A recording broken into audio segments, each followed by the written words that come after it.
বালিয়াড়ির মধ্যে যারা ব্যাংকারি বসেছে আপনাদের উদ্দেশ্যে বলা হচ্ছে আপনারা যদি মাইকের আওয়াজ শুনেন তাহলে আপনারা সবার কাছে আছেন। এখানে সরজমিনে এসে যেটা দেখতে পারলাম, যারা এখানে দোকান বসিয়েছে ইতিমধ্যে তাদের কার্ড আছে। তাদের যদি কার্ড না থাকতো তারা তো এইখানে দোকান বসানোর সাহস পাইতো না। তবে জেলা প্রশাসনের যে নির্দিষ্ট একটা হচ্ছে জায়গার কথা বলতেছে, এখন হচ্ছে এই ইতিমধ্যে হচ্ছে প্রায় 400-500 প্লাস হচ্ছে আপনার জেলা প্রশাসন এবং পর্যটন ম্যাজিস্ট্রেট সেল থেকে হচ্ছে কার্ড বিতরণ করা হয়েছে। ঝিনুকের কার্ড, ফিশ ফ্রাইড কার্ড, খাবারের কার্ড সহ। তো এখন কথা হচ্ছে তারা দিবে কোথায়, বসাবে কোথায় প্লেসটা। হয়তোবা যারা এখানে দোকান বসিয়েছে আমার জানা মতে ওই মার্কেটে যেগুলো আছে তারা তো এই মার্কেটের বাইরে কোনো কিছু করে নাই, তাদের ম্যাপ অনুযায়ী করছে।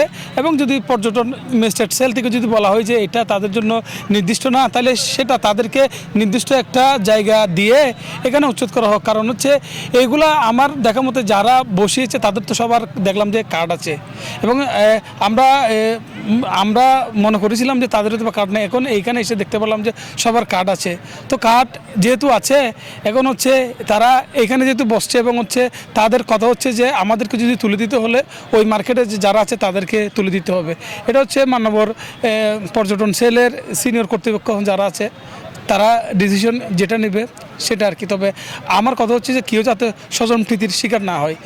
তারা যেভাবে বসিয়েছে, তাদের যেভাবে কার্ড আছে তাদেরও ওই মার্কেটে তো তাদের যেহেতু কার্ড আছে, তো এটা সমকক্ষভাবে একটা বসে নির্ধারিত স্থান প্লেস যদি ঠিক করে দিলে এটা আমার মনে হয় মানে এখন যে প্রবলেমটা হচ্ছে এই প্রবলেমের সম্মুখীন হবে না কেউ। কারণ আমার কথা হচ্ছে যে কেউ বুকে কেউ পিঠে না হয়ে সকল ব্যবসায়ীরা যাতে ব্যবসা করার যাতে সুযোগ পায় সেটা চাচ্ছিলাম আমরা।